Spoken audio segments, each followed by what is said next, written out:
saying that the Detroit Lions told Ndamukong Suh, no thank you. He said, no thank you. We don't want you, Suh.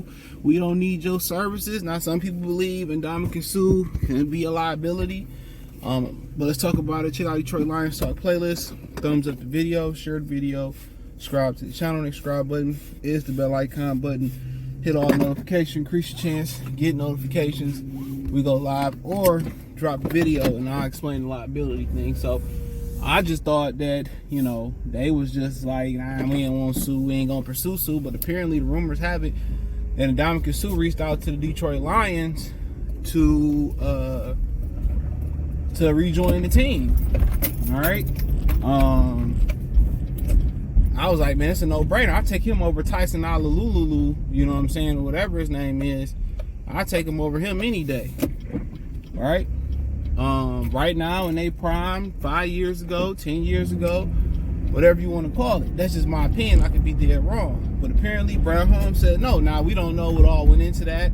Maybe he asked for a certain amount of money. Maybe he asked for a certain amount of years or some type of security or accommodations that couldn't get made. But the Lions are not at the point where they need to sell circus tickets no more. They winning and they seeing, well, they was winning. Right now, me personally, if I was a betting man, they ain't gonna make the playoffs. Just the way they playing, I seen the story way too often, right? And the only reason they would make the playoffs is because they ain't got to go to Green Bay week 17 or play Green Bay week 17. Now that's just my opinion. I'm a scoring Lions fan. That's just my opinion. That's like a soldier with PSTD, whatever they call it, right? But they're gonna be one and done. I think we all know that for a fact. If they get into the playoffs, they're gonna be one and done. But nonetheless, you know, I guess maybe Philadelphia don't got a spot for Ndamukong Suh. Maybe a contender don't have a spot for Ndamukong Suh. You know, because you ain't really heard nobody else say, you know, that Suh had some visits, or it's been said that he probably end back up in Philly. But with them getting them Georgia boys there, do they really need them with Fletcher Cox and those guys they got there? That's the $1 million question. So once you start talking about Ndamukong Suh, like, maybe nobody want him. Maybe ask for too much money, you know, maybe too much of a liability. You say, what you mean by liability? Some of the penalties and late hits that he get put his team in the hole. You know, he put his team directly in the hole. You know? So, you know, nobody want to deal with that. You on a critical drive and he hit somebody late, and now you back 15 yards. I mean, look what happened with Kadarius Toney. He lined up offsides. They score a winning play, and you know they lose the game. Usually, when they throw that flag for offsides or encroachment, whatever it is on the defense, when they jump offsides, usually they let the play commence.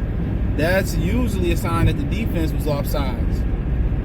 All right, but they was mad as hell at Kadarius Toney. He been in trouble since he been there, and you see why he didn't work in the Giants. But yeah, you don't want one of those critical situations when Ndamukong Suh and he do a dumbass penalty and he put you behind the 8 ball. You know, so at this point, you know, it would have been a good story. It'd have got the juices for him, but it ain't the same as Ndamukong Suh from when he left, or nowhere near that. So, I mean, I think people need to realize that they ain't nowhere near that.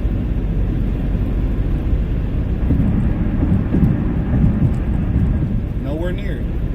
So, but, you know, hey, I respect their opinion. I respect their decision. They went with another veteran, Tyson Alalululu, whatever his name is. I remember him coming out. You know, their run defense kind of looked a little bit human, you know, versus Chicago. I mean, with Lynn McNeil being out, and you know, you want to blame the injuries that they having. You know, guys got to step up, and I think they will address that depth across that offensive line next offseason. Because Frank Ragnow, he stayed injured, dude. You know, High Tie, I mean, I don't know why they brought him back. All them old ass defensive ends they got, you know, Romeo and Charles Harris, I don't know why they brought him back. You know, so they got, and I know they probably feel like we need some veterans on the team, but they got to clean that shit up. they gotta clean that shit up.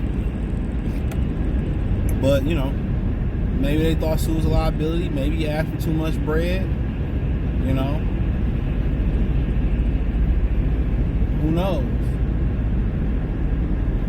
Who knows? But you know, it's a good story for sure. Ndamukong Suh back with the Detroit Lions.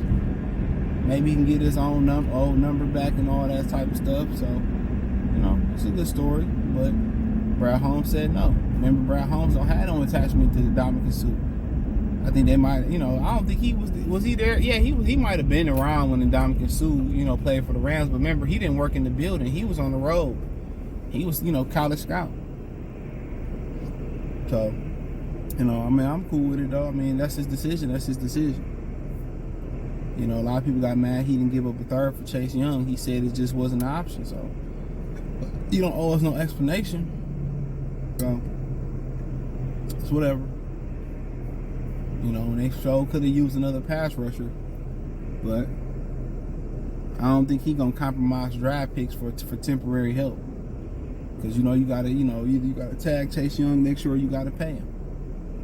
So we'll see, man. And, you know, those hoping they got a whole bunch of money under the cap next year, and people hoping they do something big. You got to understand, a major signing in Detroit is different than a major signing in what people think around the league and other sports. You know, major signing, oh yeah, man, we about to sign, you know, James Harden or Joel Embiid. In Detroit, that means sign Joe Harris. At best, Golden Tate. So yeah, that's Detroit version of doing it big. Who's that song by the Eastside Cheddar Boys? We do it big, Malik. Nah, not that version, Malik. Not that version. They do a big version. It's totally different. It's totally different.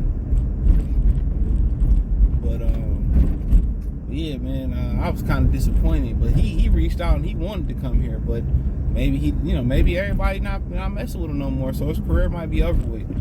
You know, even though he was beloved in Detroit. I don't think he was beloved nowhere like he was beloved in Detroit, but I don't know if he's worthy of retiring his jersey here. But, man, it hurt seeing him cry at that podium, man. And that was a playoff game. We should have won versus Dallas, man. You know, Matthew Stafford is just so fucking fluky, bro. He was just so fluky. They just never really had no vocal leader. And I think that's what hurt him. Ndamukong wasn't really vocal. Calvin wasn't really vocal. And Stafford really wasn't no vocal leader. That's why I read where Glover Quinn was talking about how he don't see Jared Goff as a true leader. I'm paraphrasing. I was like, neither was motherfucking Matthew Stafford. Excuse my language. Neither was Stafford. That was hilarious. I was like, neither was Stafford. You know, he wasn't no great leader.